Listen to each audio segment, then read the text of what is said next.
Hey y'all, how you doing today? Hope you're doing well. This big mess of everything you see on my workbench here, I'm doing a little experimenting. How you doing? Hope you're doing well. Doing a little experimenting today on these horns. Okay, first of all, my truck, my 92 D150, the horns weren't working. And it was something, it's not a big thing, but it can be a bit of a safety issue. And I wanted to make sure they were working correctly. And the problem is, I just hadn't had time to just get on it and do it. Well, today I had a little bit of time, so I'm going to get on it and get it fixed. So, here's what's going on.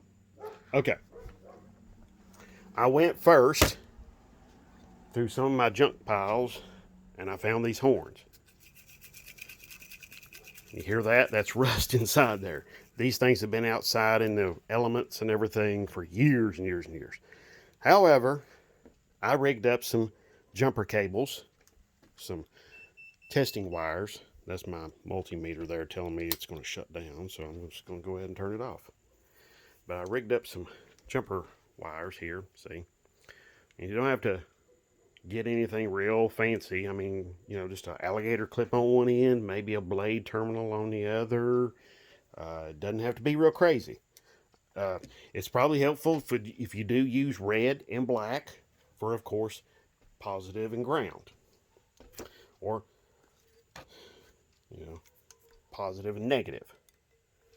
So we're going to hook this up. Well, if I can do this one-handed, I don't know if I can do this one-handed or not. I'll tell you what, I'm just going to put this guy in the vise here and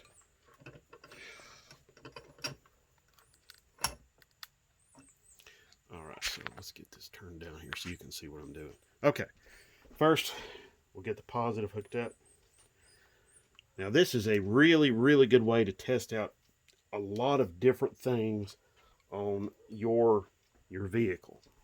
Okay, so it could be horns, it could be a blower motor, it could be a wiper motor, it could be basically anything that's DC powered.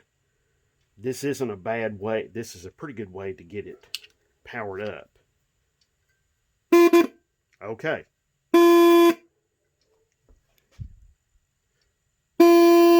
All right. Now, I've completed the circuit here. I've got my positive. All right, I've cleaned my contact here for my positive off, and I cleaned my ground here. Okay. Now, even though it's got rust shaking around inside of it, it works. Now, we're going to do the same thing with this one, and let's see if we can get anything out of this one. So that one is good. We'll put it over there. So,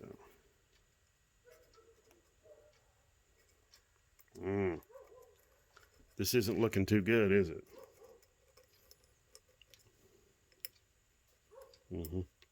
See, the bracket here forms your ground. So the bolt would come in here with bolt this to the like the radiator brace on the Dodge trucks, and then you would have your power coming in here, of course, just like how I do. All right, but we don't have anything. And so this black wire here goes to my negative on my battery. The red wire here goes to my positive on my battery. I'm completing the circuit, but nothing is happening. And I will show you that I'm completing the circuit. Okay. So I will go ahead and I will hook up my negative. Let's see, yeah, we'll just do that. I'll hook up the negative here. And I don't know if you can see that reading, but it's 1223 on the meter. All right, so we'll hook this up. Touch this here. Hook it up and I touch it. Nothing is happening. No noise. So this is a bad horn. That will happen. All right, so now Okay, now you see me using my multimeter. Now there is the, you can use a multimeter. You can also use the, uh, the power probe, which are excellent in every possible way. They're like just, incredible. You can also use these guys, okay? Just a test light. That's all it is. It's nothing big. It's nothing all that impressive. It's just a, you got your ground and you got your power, okay? Or you can reverse these. So let's test for a ground. So why don't we come over here and I'll show you a little bit about that. Okay. Yeah, we'll go over here to my truck and I'll show you. Now I've already went through all of this and fixed my truck, but I thought that this would make a really good video for you all so you can see what we're talking about. Tell you what, let me get a light.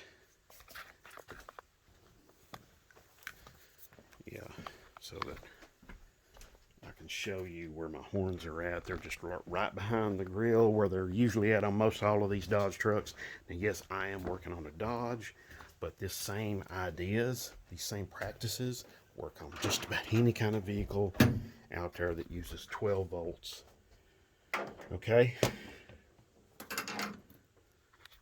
DC current so you can use these same ideas to test virtually any of this stuff.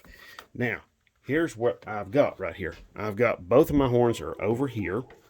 Okay, you can see these two bolts. Well, this one and then this one here. See these? All right, the horns are right underneath this radiator brace. So, I'll show you right here. Okay. You see, there's one right there. There's another right there. Okay. Now here's my problem, and I didn't know it. Here's my power wire. This green wire with a red tracer, red stripe. Okay. What I didn't know was it was grounding out. It was going right through here, and if you see that little polished place, that's where it was grounding out right there on that little polished place. Come to find out, there's a connection right there, and it was just happened to rest on that that radiator brace, and it was resting on that, and it was grounding out. Now I went and I rerouted the wire. Now it's not grounding out on that. Now let's see if this thing's gonna make a chump out of me. Yep, it's gonna make. Oh, there we go.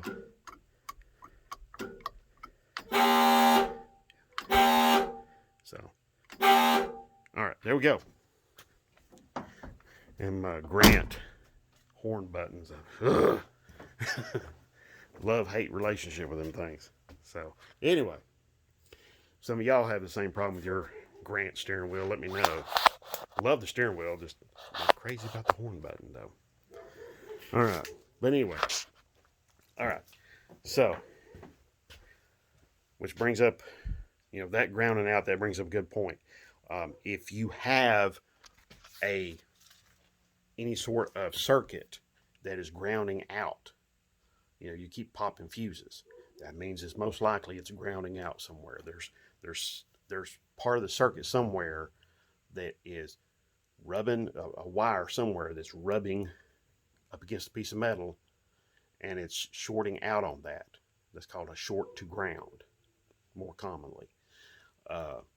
But these are just some basics, okay, that you can use on practically any vehicle out there.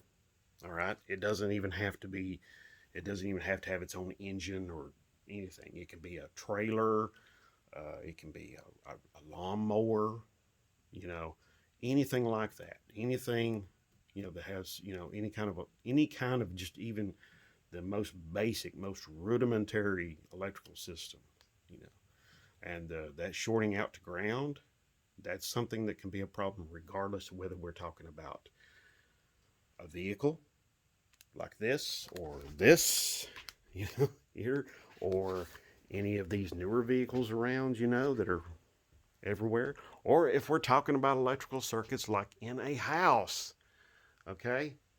All of that stuff can be prone to bad grounds. So, and also circuits that are getting grounded out. So, anyway, hope you learned something. Hope I was able to pass along some good information. If you got any questions about this or any of the other videos, post them down below. Okay, I'll do my very best to get back to you and try to answer your question the best way I can.